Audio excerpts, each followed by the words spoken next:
ये क्या है, पूरे टर्म में से -1 किया है, ठीक है।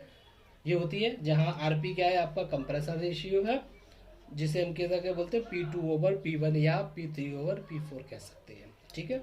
सीओपी की मैं आगे और बताऊंगा, ठीक है। बाकी सारी चीज़ें हमने इसमें बता दी। तो ये हमारा पूरा एक्सप्लेनेशन होगा किसके बारे में, बेल कॉलेमन साइकिल के बारे में, ठीक है। अगले लेक्चर में आगे करेंगे, ठीक है।